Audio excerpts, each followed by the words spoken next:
For those who are unaware, I am Megan Clark. I am an associate professor of theology and religious studies here at St. John's University, and I am the faculty co-chair of our St. John's CRS Global Campus Committee, which is a joint faculty mission committee at our university. And one of the things we do is we put together panels like this in order to have conversations about what's going on related to global justice and related to our shared mission. This evening, we have with us, or hopefully we will have with us, we have on with us Cecilia Suarez, head of office from CRS Mexico, Mayte Elizalde, communications officer from Hope Border Institute in El Paso, Texas, and John Gonzales from Catholic Charities, Brooklyn, Queens, who is trying to get on, and the technology is not cooperating as we would hope. While he is trying to get on, we always begin with prayer. And it is entirely my fault that this is not being read by a student. It's been a chaotic week, and I forgot to ask the CRS ambassadors who would be available to log on early in order to lead us in prayer. The prayer that I'm going to read is an abbreviated version of a prayer for migration that comes from Pope Francis. And it seemed on this Ash Wednesday in order fitting to choose one of his poignant prayers. Merciful God, we pray to you for all the men, women, and children who have died after leaving their homelands in search of a better life. Though many of their graves bear no name, to you each one is known, loved, and cherished. In caring for migrants, may we seek a world where none are forced to leave their home and where all can live in freedom, dignity, and peace. Merciful God, Father of all, wake us from the slumber of indifference, open our eyes to their suffering, and free us from the insensitivity born of worldly comfort and self-centeredness. Inspire us as nations, communities, and individuals to see that those who come to our shores are our brothers and sisters. May we share with them the blessings we have received from your hand and recognize that together as one human family, we are all migrants journeying in hope to you, our true home, where every tear will be wiped away, where we will be at peace and safe in your embrace. Amen. Amen. Given that I'm going to ask the first question, which is for Mayte, and then hopefully by the time we move on, John will have been able to get on. I'm trying to figure out how to send him a different invitation in order to log on. We hear a lot in the news about the asylum system right now, with many people ignoring that the right to request asylum is protected under international law, and with consistent efforts by the US government in the last 4 years to use the COVID-19 pandemic as a way to restrict access to the asylum system. There was much hope from myself and others that the election of Joe Biden would mark a turning point in the welcoming and accepting of refugees and asylum seekers. But sadly, that has not proven to be the case, at least so far. We are on the bridge of seeing some of these COVID restrictions necessarily expire as the national state of emergency expires. But increases in acceptances and promises have not materialized. So as we begin our conversation, Mayte, can you share with us a little bit about what's going on at the Texas-Mexico border in El Paso from the US side? How does someone apply for asylum, and how are they being treated? What is it like for someone who comes across in El Paso to apply for, and how is hope trying to respond as best it can to the reality going on right now? Well, thank you, Megan. As you said, right now, everything is very complicated. As you said, we had hope since the election that we would have had retired Title 42 and remain in Mexico policies. However, this administration has embraced policies and implemented new transit bans with the goal of making the exemptions the new normal. So we are seeing Trump programs being resurrected. The new parole programs are good, but we are leaving the most vulnerable people out. We're no longer separating families, but we're still establishing transit bans. People who qualify for the exemptions have to apply through CBP One app, but it is extremely, extremely difficult for them to actually get an appointment. The appointments go out very quickly. There is a language barrier, and it's just kind of impossible for them to apply at the moment. I was at the Clínica Hope that we have in Ciudad Juárez talking to some of the migrants over there, and they were asking me to translate the messages they were getting from the app, which were in English, so they couldn't understand. And the message was that they were at capacity, so no appointments available. So we have legitimate asylum seekers sent back to Ciudad Juárez, and they don't have access to protection over there. And in response to this, Hope has attended to the needs of those of the vulnerable. We have developed programs that provide medical and psychological assistance. We provide assistance to women that have been victim of violence, and that are single mothers. So that's our response to everything that's going on. And we do concentrate our response in Ciudad Juárez, since that's where most of them are being left unprotected.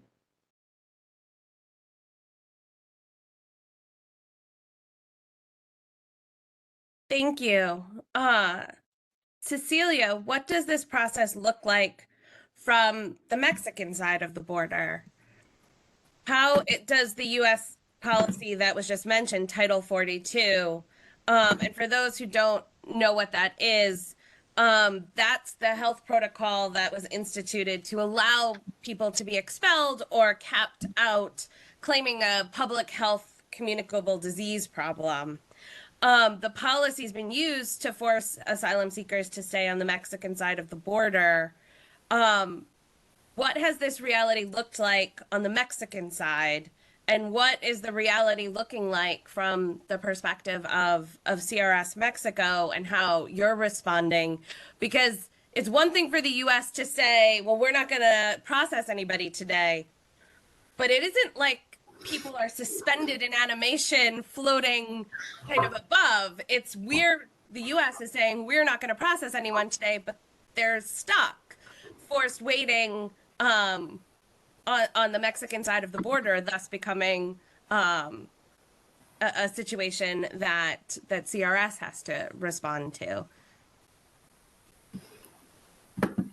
Thank you, Meghan. I'm sharing a presentation because I have a few graphs that I think are very useful to understand what is happening in our border.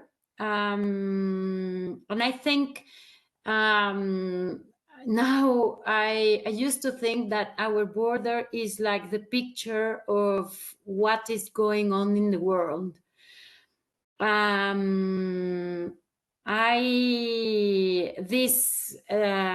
This graphic came recently to show the nationalities that we can encounter in the US Southwest border.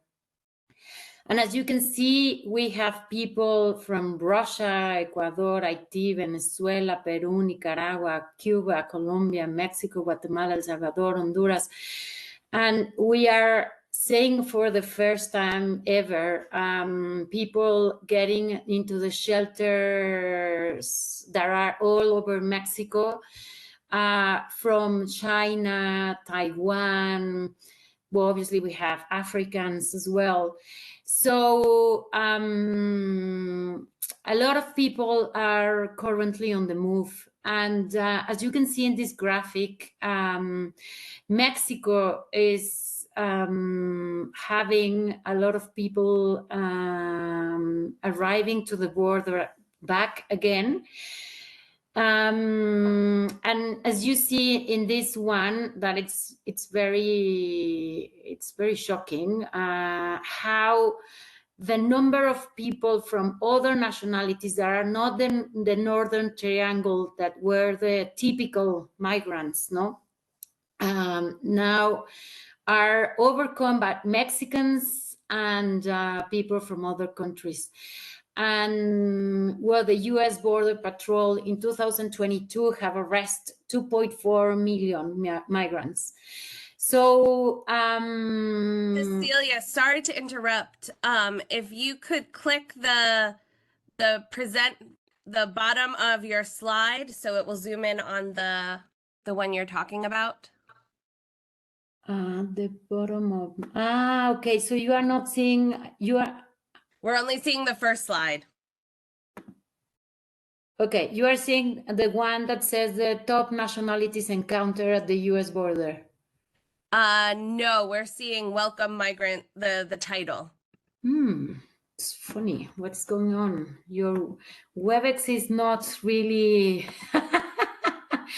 helping. Not today, it is not. Now? No. No. Oh, well, I'm going to end the presentation and I'm going to, sorry, it's not going to be as, but now you can see the first page or not, the first graphic. You stopped sharing. Oh my God. What is going on with this system? We do finally have John with us. Welcome, John. A success. Well, let me see if now it works. Can you see now? Yes. Yes. Okay, maybe I'm not going to put the sharing. I'm sharing the whole screen. Yes, you are sharing the whole screen. Okay. So that's the graphic I was talking about the number of nationalities that we have been seeing lately in the northern border. So as you can see, in 2020, we have people from the Northern Triangle and Mexicans, but obviously once the pandemic start allowing people to move, we have now a lot of people from very different nationalities coming and trying to get into the US through Mexico. This is the recent number of people, and as you can see, the Northern Triangle population is not the majority right now. We have a lot of other nationalities trying to get to the US through our border.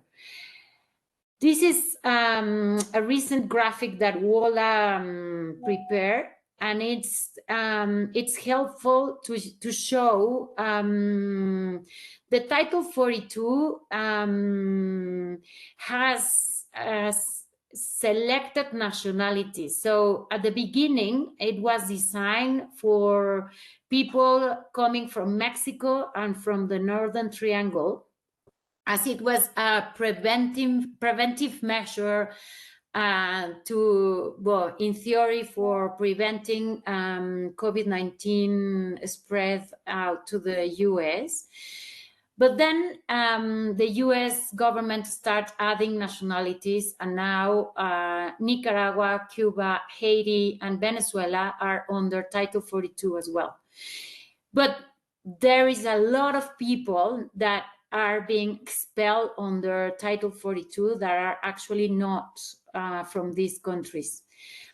And the other thing that it's happening right now in our border is that Title 42 is not the highest amount of people that is exposed from the US. We have a lot of Title 8, which means people that are officially deported from the US. Recently, we have seen again a lot of people from Mexico and from Central America that were living in the US for a long time, more than 30 years, more than 20 years, and that they are now deported under Title 8. That is the new trend. And obviously that explains why we are seeing a lot of Mexicans getting back to the border, because they were expelled and they wanted to go back to the US, as their lives are there, their families are there, their investments in property and all that are in the US. So they are very desperate through these massive deportations in the last months. And the other thing that I think it's very important to consider right now is how people are trying and start their journey to get to the north. Since they are arriving into South America, and they try to cross the Darien, that is the border. It's the jungle between Panama and Colombia, a place that is very, very dangerous. And as we can see in this graphic, before we saw a lot of Haitians coming. That was a big flow in 2021. And now the flow is obviously with a majority of Venezuelans. But we can see in November and December 2022 that a wave of Haitians and people from Ecuador are joining this amazing journey from the southern countries in Latin America. And they walk, they use whatever transportation they can find in order to try to get their chances to the northern border. And finally, I want to share this. Yesterday, Caritas Internationalis produced a report about the emergency in Ecuador, as they are receiving, now they have 500,000 Venezuelans. And I wanted to share this map. If you see, this is how migrants are distributed in Latin America. But if you see by population per country, we have a lot of people arriving to the Guyanas and a lot of people arriving to Chile. So the movement is increasing in the whole region. And what we are doing, CRS has, we have technical expertise for supporting emergency responses. Now we are applying those technical expertises about teaching, WASH, helping shelters to design their distribution of people, because with the overwhelming arriving of people, shelters that are designed for 50 people need to accommodate 100. So we are helping them to do it in the most dignified way that they can do it. We are also strengthening their local capacities as institutions, increasing their protection policies and also mechanisms for reporting in safeguarding issues. We are helping them to train volunteers, because lots of these shelters are run by volunteers. They don't have staff, so we need to prepare these volunteers to deal with this amount of people and coming from very different countries, very different nationalities with very different needs. and obviously also doing a program to train volunteers as staff in psychosocial first aid, because as the roads are getting more difficult, people are facing more insecurity, and obviously crime against migrants have increased, and people are needing to take the riskier routes. So they are in blind spots, suffering from a lot of trauma. So this psychological first aid support is key for all the people that the shelters are receiving along Mexico. That's my job, but CRS is working right now in South America with the Venezuelan crisis, and obviously we are also strengthening the capacities of Guatemala, Honduras, and El Salvador, that they are receiving more and more migrants coming from this south influx that it's going to the north. So we are facing, as you can see, big challenges. So I'm going to stop there because I took already too long. Sorry. No, thank you. And we hear a lot about in the well, we don't hear enough, but what we do hear in the United States coverage is of what happens at the US-Mexico border. But again, we're not dealing with a crisis that kind of just drops at the US-Mexico border. Mexico's dealing with kind of the influx at its southern border. And we don't often talk about how dangerous it is for people trying to come up into we get a little bit of conversation about how dangerous some of the ways in which migrants try and cross are, but it's quite a journey, and one that Mexico has to kind of grapple with at more than one location. I do want to welcome John now that WebEx, St. John's uses WebEx and not Zoom as what it supports, and sometimes it cooperates and sometimes it doesn't, as some of our attendees in the chat are similarly familiar. As I turn and ask John the first question I have for him, I also want to encourage at any point those who have joined us to put any questions you may have in the chat, and I will raise them with our panelists as well. One of the more sensational stories in the last 6 months that have happened in the United States, at least, has been the decision by certain governors to bus people from Texas to other parts of the United States, most famously to places like Martha's Vineyard, outside of the vice president's house, but also a significant amount of them to New York City, often without particular notice. And those who are on the emergency response to deal with that is often Catholic Charities here in New York City.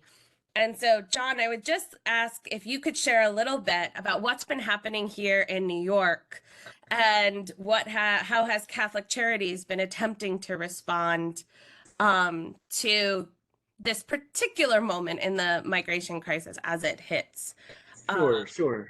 New York City. Right. Thanks, Megan. Can you guys hear me? Yes. I mean, I don't trust anything anymore, so I want to make sure about that. So yeah, and I'll try to be brief. Megan, please feel free to just give me that timeout. If I go too long, or tell me to keep going. So it's really a political. It's annoying, really, how to think about what happened this last year, starting in July, with this whole political game. And that's the way I honestly, feel. It's a humanitarian crisis, if we want to say that, but it's intentional. Let's be absolutely honest about it. What Abbott and DeSantis are doing, and I don't mind naming names. I don't Adams hasn't exactly been the greatest response in my, with the struggle that we've gone through. But to use a situation and to really create a humanitarian crisis for this political whatever is going on as a way of sidestepping the one conversation that needs to happen, which nobody's really having, of comprehensive immigration reform and being realistic about the situation on the ground. They created this thing that started in July for us, and so with the quite honestly, the archdiocese taking the bulk, but then Brooklyn and Queens, taking the second bulk. The buses started coming in July, so this for us the whole drama out of the blue, where we just had to just adapt and respond, because that's what we do.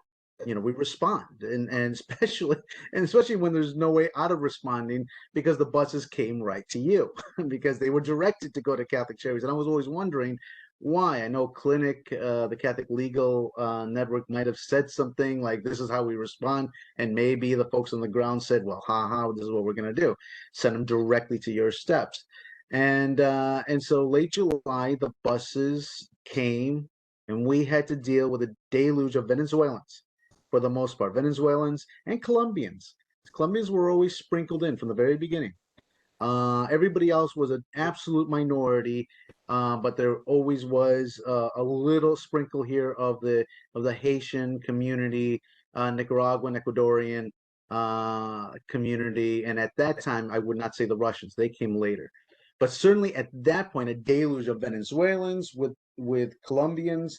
And it turns out that the Colombians themselves were earlier Venezuelan migrants who came to Colombia when there was economic stability in that country for at least within the last 5 years. But now the situation's changed, so they're remigrating through, as Cecilia said, I kept hearing about that's I had to look at a map, the Rio Darien, because that always came up. And so yes, and we're talking about not just men. It's maybe slightly more single men who either have families or have left their families, but certainly a lot of women and children, and a lot of pregnant women. That's part of who came through our doors, and whole families as well. So to hear their stories of crossing the jungle and the Rio Darien, crossing the Panama Canal, and then for the most part saying it was better, it was safer. They would say, depending on the rains, you're talking about 4 to 10 days that folks would go. I can't tell you, but certainly a couple of times people would just say, as if it's just a matter of fact, the bodies of those who never made it were there, who they had to cross over in different conditions, and very much steeped in prayer. They would do this. Panama was okay, but then Mexico became another problem, another just tragedy of this entire journey. Some of the younger boys, the younger fellas, I would say in their early 20s, they would go ahead and I had seen the movie about the train in Mexico from Gael, the Diani Crystal, very, very famous movie about a Honduran man's travel and how he got into the beast, the big train. But it was a movie, and then to see them actually, showing themselves, showing me the videos of them on that train. And it was a group of 3 guys in their 20s who kind of took it as almost like a badge of honor. But there was one guy in his 40s who said he did it with them. He was in the video, and he's like, I can't believe I did it, basically. It's amazing. I'm here, it's by the grace of God. So I think that says something to the state of men in their 20s, no matter where they're from. They tend to see things from a more crazier light. But anyway, it was a crisis that came to our doors in busloads, quite honestly. And so my opinion, the city wanted to make a response.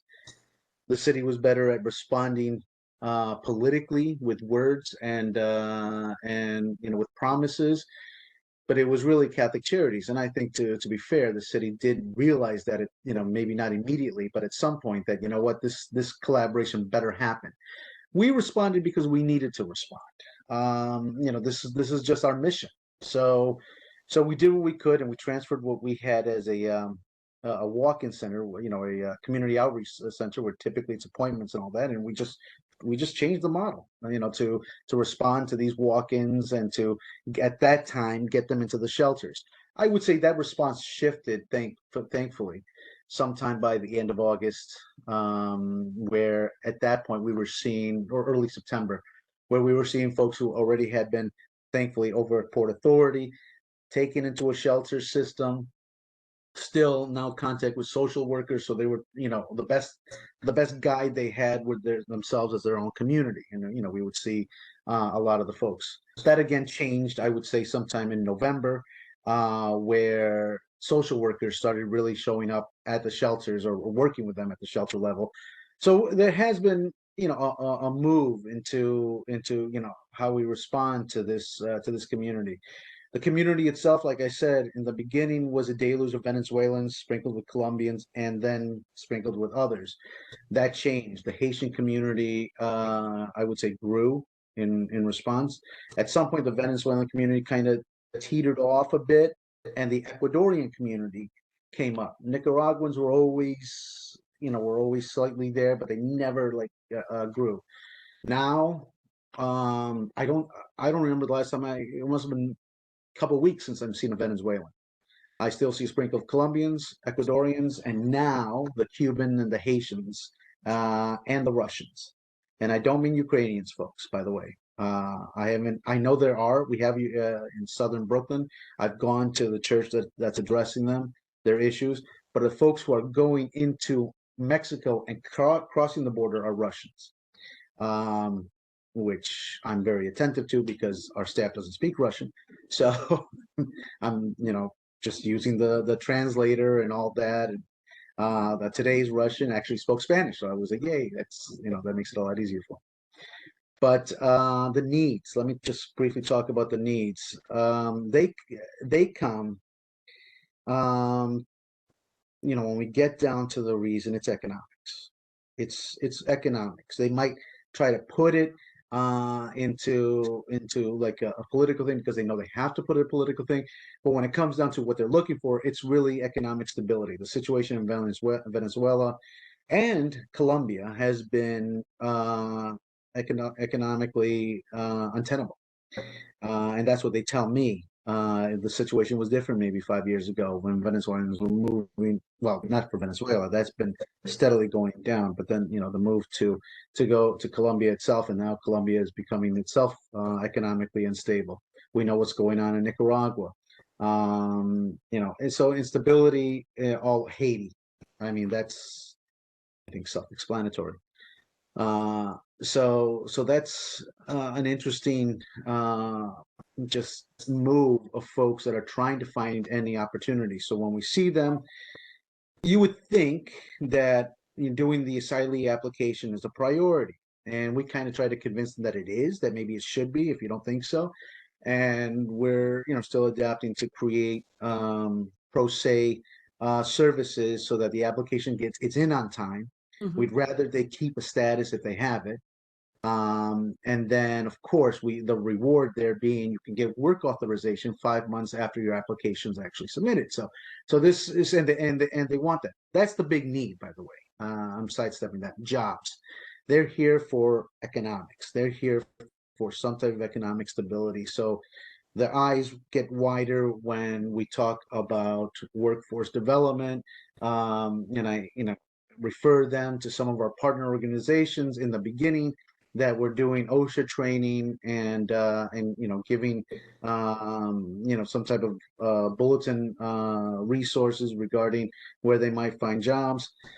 But then the deluge was a deluge, so our partners in that, they got swamped and they ended up having huge waiting lists, and so they're looking for other things. So we have to adapt, and Catholic Charities also adapt. So we ended up negotiating to have our own OSHA training, and now we got the same thing. Now we got our own waiting list that has gone through the roof. But it's great in a sense, to be able to be adaptable, and to be able to respond to needs, and to be able to see, give some type of hope. So let me talk quickly about hope, and then I'll try to close it at that. It's a I and this is my style. I don't give pie in the sky hope. I tell them when the difficulty of finding a lawyer. It is what it is. I mean, it's just you don't have the great pool of pro bono lawyers that was waiting for this type of humanitarian crisis. That's why we're trying to offer the pro se and all that. Not exactly sure why this is happening. I'm glad it is, but now a lot of I would say starting in October, November, a lot of our asylee seekers have court dates that are 9, 10 years into the future. Wow. So, which is, and at first that wasn't the case. At first it was, you're doomed. I mean, it's, you got your I-94, your parole is only 2 months. You got nothing. You're in limbo, and then you have a court date. A year or so, 2 years into the future, and you got to get a lawyer before then. Now, as of like I said, around mostly November, we notice a big difference, and we're wondering why. We haven't got a very satisfying answer, but yes, 9, 10 years, even more now. So we feel a little calmer to say, get that asylee application in. It's going to be filed away. You've got time to work on that other stuff. Get that work authorization. Stabilize yourself, in whatever way you can, and then just do what you need to do. Which is, for them, it's working. For many of them, the folks that I talked to, and by the way, I talked to people today that came in at the end of January. So we're still getting this. It's still happening. I would say when I meet somebody, it's usually they've come in within the last 2 weeks. Again, not as much. We're not talking the volumes we had July, August, September, October were astronomical during the midst of this crisis. It petered off, went up again sometime in I would say late December, and then as of mid-January petered off again a bit up until now. So that's been the reality. We've been trying to respond to their desire for jobs. We tell them, yes, you want to keep the status. You technically are not allowed to work until that work authorization kicks in, but you need to do also what you need to do. But you just have to, Careful. make it work. You have to make the system work, like many migrants, and I tell them, including my own family, had to do back in the the late 60s. So it's accompaniment. What we do is what I feel like Pope Francis has been asking us to do with the whole accompaniment, culture of encounter and accompaniment, and on the one hand, it's heartwarming because we know they need it. It feels good. We walk with them, we journey with them, and it's one hell of a journey. It's a journey that we all we're learning from, and it harkens back to a lot of other stories, a lot of other narratives of the immigrant reality. In our country, that we tend to glorify in some ways, but we're not really remembering what the brutality of what it actually is. But it's a crisis. It's also a crisis. It tears into the heart, and it's a humanitarian crisis that needs to be resolved. And for me, that comes back to the reality that until we address comprehensive immigration reform, in one way or another, we're going to continue having the crisis. And by when I say comprehensive, I mean including how do we respond to the realities of these countries. And yes, foreign aid, but even more than that, instabilities, our involvement with their instabilities. All these are factors. And I know Pope Francis has, addressed this, but I think that's the one thing nobody politically wants to talk about. But yes, our good friends in Texas and Florida will still make it seem like their political issue and their solution is to, bust them up to Chicago, New York, and DC. And we respond the best we can, but it's not resolving the ultimate issue.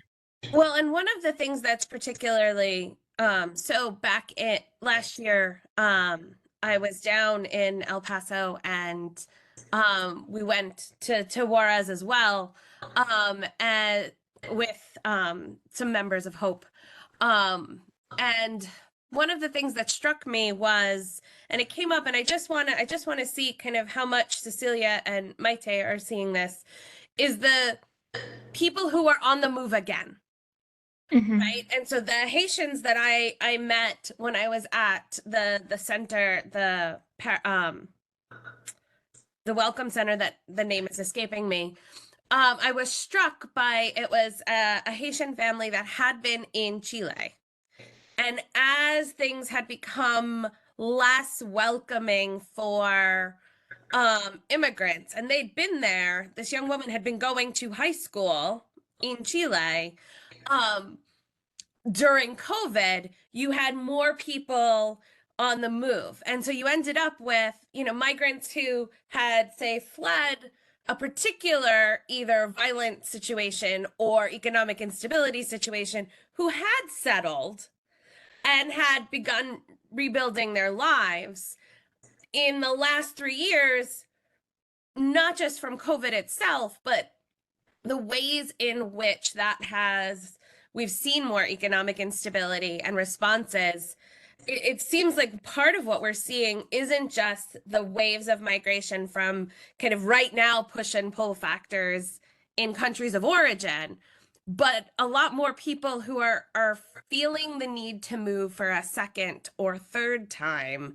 And I'm wondering how representative that is. If Mayte wants to say a little bit, and Cecilia, about what you're seeing in terms of how many is it that, say, the Haitians had, or even the second wave of Venezuelans coming, had gone to Colombia or had gone to Chile and now are moving again.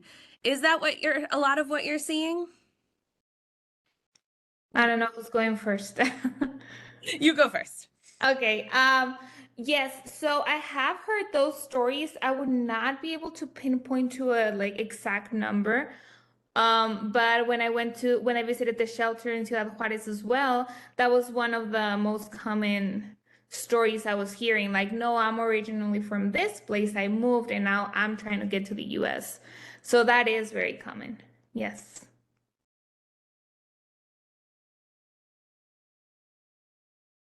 Cecilia? I think is, as I was saying before, no, we all need to move once, twice, three times in our lives, no? And the thing is that we are like counting these guys and following them with a lot of attention for political reasons. But obviously, but the push factors is something that we all have, and it's basically the need of looking for better opportunities for our families. So if I'm a Haitian that was working in Chile, having the opportunity to educate my kids, but suddenly they don't allow me to stay because the visa system changed and they are not allowing them to become residents or citizens, then they suddenly find themselves again in without papers and the legal status to stay. So what they want is to find another place, to have the opportunity for education, for formal jobs, for family reunification,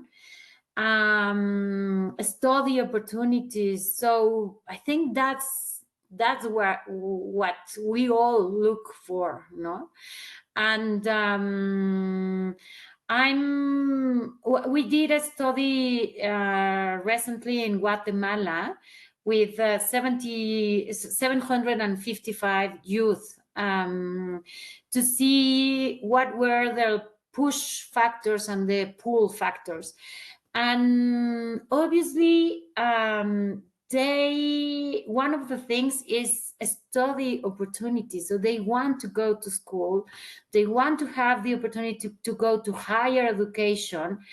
And when we did the study, 48% of them were not were working, not studying, and only 4% have a formal contract, and 3% only had benefits in their employment. So if they see the opportunity to go somewhere else where they can have better wages, that it's going to allow them to have better opportunities for their families and their children, we all will move, no? So that's something that I always try to tell people, no? This is not people that want to move, they need to move, and that's very different. And I think it's, one is the decision to migrate, the other is the obligation to migrate. And we are seeing right now in many countries facing political issues, socioeconomical issues, the lack of liberty, the lack of opportunity to participate in the decision of who is going to rule the government. They obviously want to seek other places for having hope, and to really have peace, and to have a dignified life for their families, no?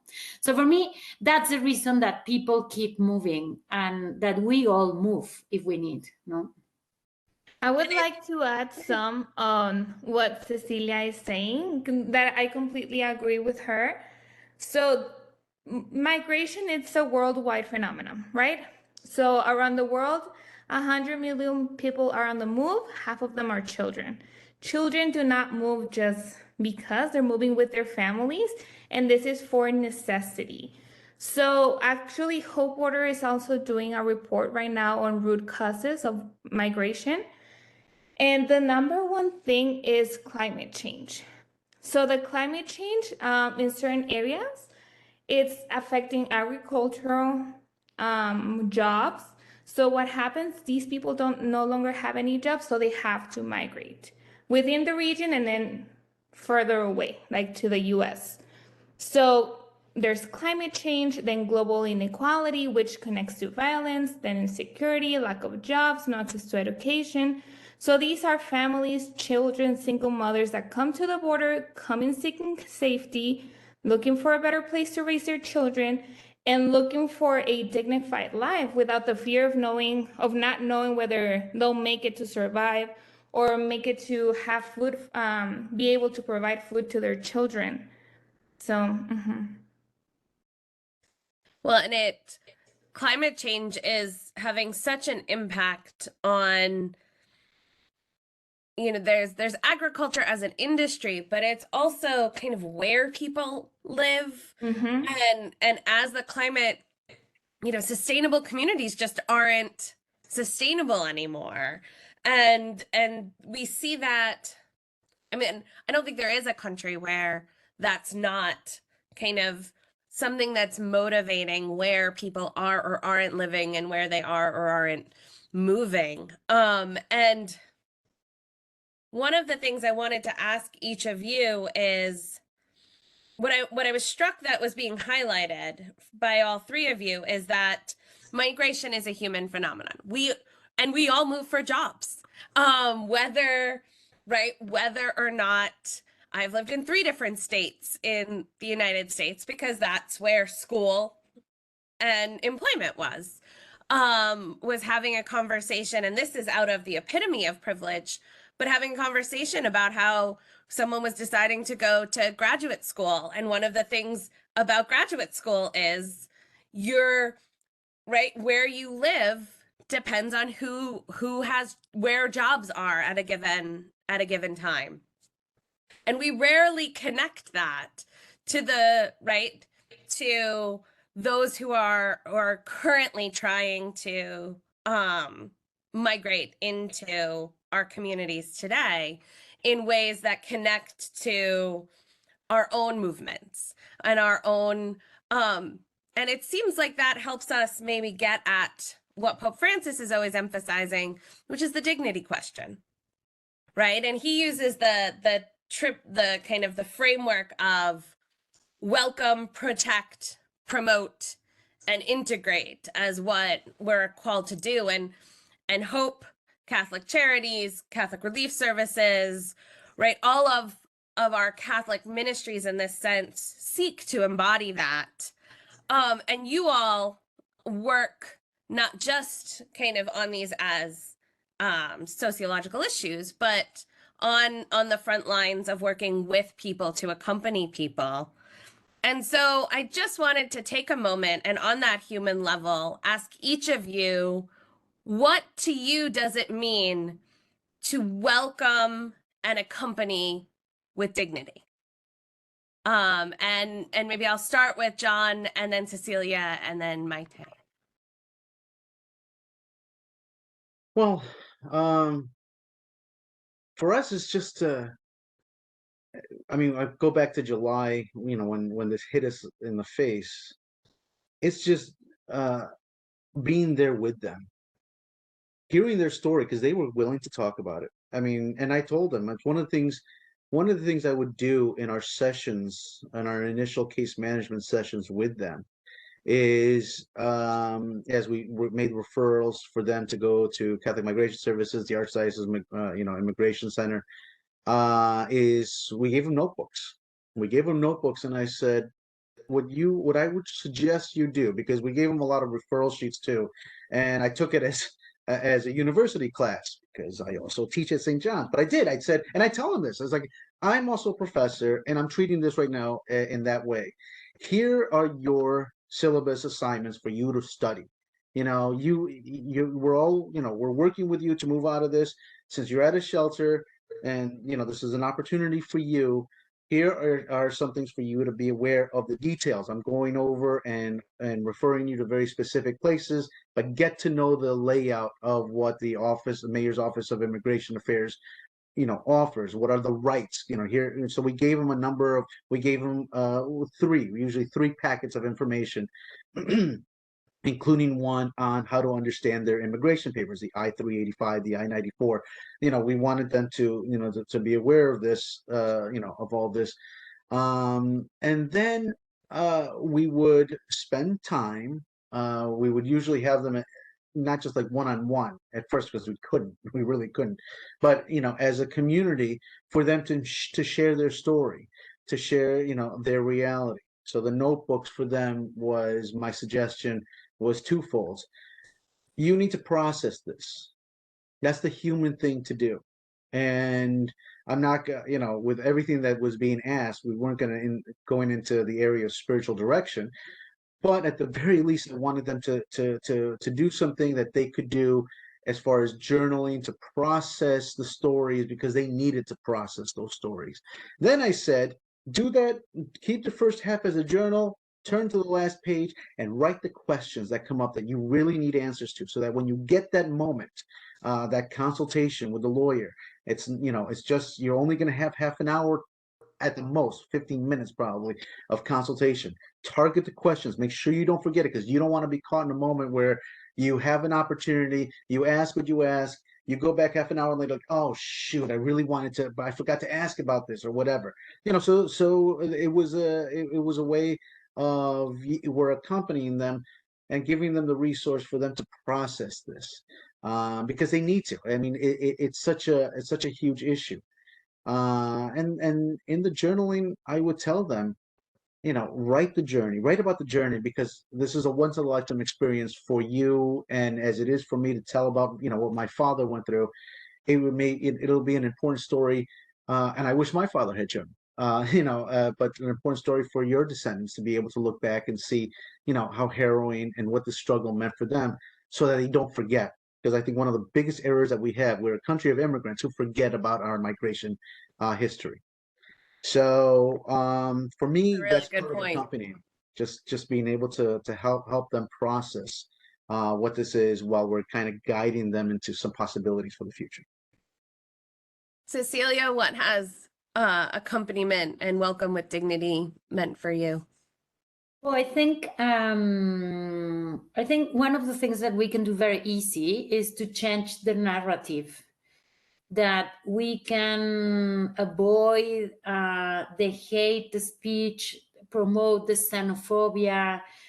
And I think we really need to show in what we do that we have empathy for those that are needing to leave their homes in order to find opportunities.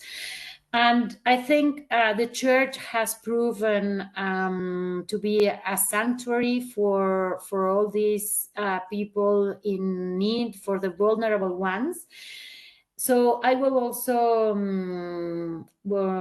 talking about Fratelli Tutti, I will also say that we need to apply the political charity, so that we really need to talk about what is wrong, and we really need to be very well informed, so that our opinion is really based on the reality, but that we have the information updated, and that we don't stop in doing charity. We really need to move into doing political charity.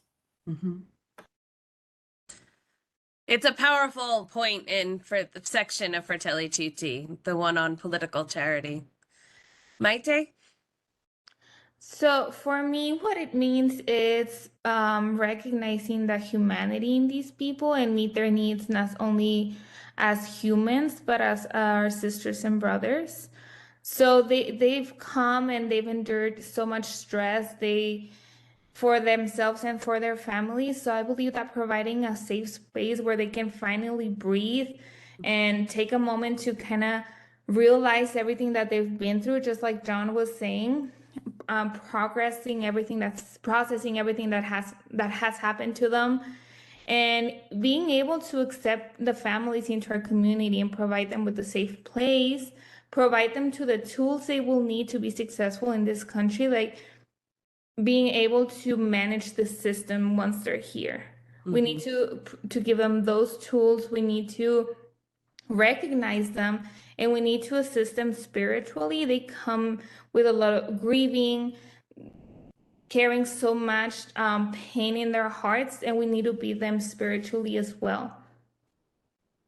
Thank you. It strikes me as when I was in El Paso, we went to a farm worker center and met with an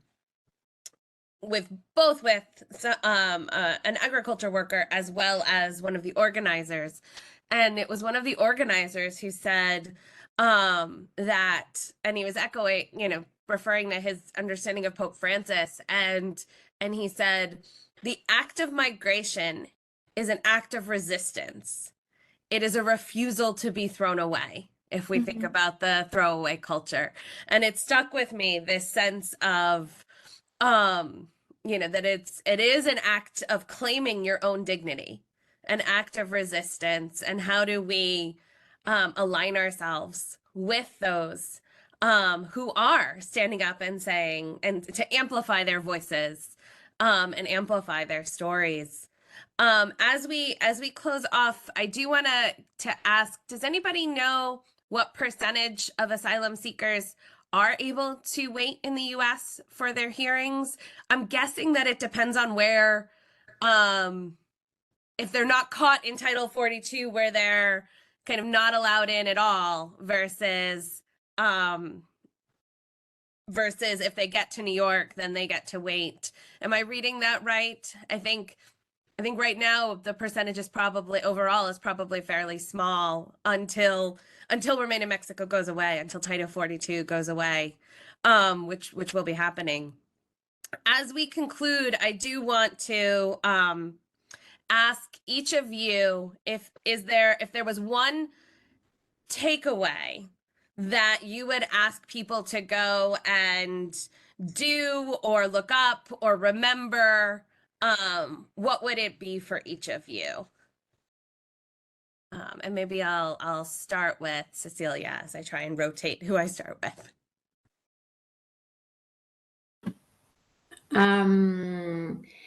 Well, I think what we are seeing right now is that there are a lot of things happening around the world, and that I think we need to be very conscious on the opportunities that we have to not to be needing to move, And I think thinking about that privilege, that we can really open our hearts to allow those that are in need to move, to feel at home.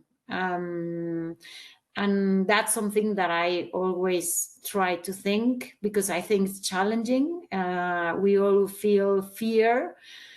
We all feel, like skeptical of the unknown and the foreigners. But we really need to think that we belong to the same earth, so that we need to build one humanity, no? And that we can do something about that. So that will be my takeaway. Thank you. Yeah, and we control that, right? We control whether or not we embrace that we're one human family, one earth, one common home, and how we approach it. John, what about you? So I would go with two. Actually, I'm going to go throw two takeaways: encounter, and the one I'm going to keep harping on because it's comprehensive immigration reform. We've got to talk about it. This is the elephant in the room. The whole thing. It's, the crisis will change one way to another. It'll become a Mexican crisis, and but it's always going to be there until we actually just suck it up and say, why don't we do this? Why don't we address cohesively what's the cause of migration and our issues? One thing I'm going to comment with what you said, Meghan, migration is a human problem. Well, not really. I mean, every animal migrates. Think about the birds and the whales. I mean, every animal migrates, but they're just smart enough not to put stupid borders to prohibit the economic needs. I mean, they have to go and do their economic, maybe procreative, needs, but they don't have these borders and standing in their way. Or at least so far, the killer whales haven't thought about how to do that with the orcas, but they might. Anyway, that's the second takeaway is definitely the elephant in the room needs to be brought out. The first takeaway is encounter. It goes into what Cecilia and Mayte have been saying about changing the narratives. Yes, but the narrative can't come from us either. I mean, we have great stories, and we should write about those narratives. But what I'm trying to do at the parish level, and one of the things I'm hoping to do, utilizing the Advent and Lenten seasons, is to try to get parishes to have encounter moments. Don't hear the stories just from us, and still have it somewhat sanitized, because you can always judge me in a different way. Well, he's a liberal, or he's out with the progressive community doing that. Well, that's what they do.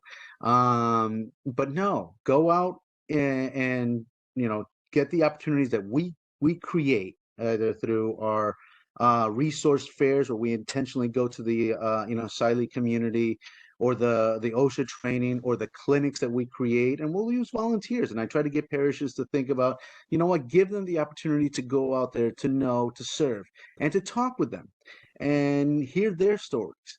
That's the crucial piece of this that I'm hoping, through parish encounters, that we could have these concrete moments where we give opportunities for the broader community to hear the narrative for themselves, so that they can go back. Because I had a conversation with a Catholic who was a self-proclaimed Republican and conservative, but a goodwill person, for absolutely sure. And she just she hears from the networks that she hears from, and that prejudices the way she sees things. And I can tell her my experience, and it moved her, maybe because I could talk about concrete experiences. Nothing will move her quite as much as her being able to go see it herself. And I kept thinking that in the back of my mind, that's going to be the way to really change the narrative, is to give people opportunities of encounter. Because encounter, right? It starts with listening. Yeah. It starts with being. It starts with actually. You can't listen if you choose not to be there. Right. I'm always struck at how often, particularly within Catholic settings, we often overlook the reality that we are already part of the same church in many cases. And so not that everyone migrating is Catholic by any means, but within the Catholic community, there's already that moment that's calling us to encounter where we share that in common with a number of people who we otherwise choose not to acknowledge as part of the community. Mayte, what would yours be? Um, so I would like to say that even though we have way back family separation, we still have a system that causes a lot of pain. And I actually want to share a personal story for this, just to kind of give you a first-hand scenario. So my family is originally from Mexico, and when we moved here to the US, we all had a certain type of visa to live here. My mom had a work visa, my dad was a resident, I'm a US citizen, but my sister didn't have anything. So one time crossing the bridge, we were detained, we were questioned, and of course, CBP looked at us like, why would your parents do this? Why would they bring your sister over? My sister was 9 years old back then, and she had her passport removed and sent back to Mexico. So my family was separated, and I had to endure watching my mom cry a lot because we had to send back my sister to Juarez. And this was during the years that Juarez had a lot of violence. It was #1 most dangerous city in the world. So of course, for my mom, that was horribly painful. So with this having said, I just want to remind everyone that we have an immigration system cost program to cost Spain so people won't come. We need to get rid of Title 42. We need to address root causes and improve conditions in Central America.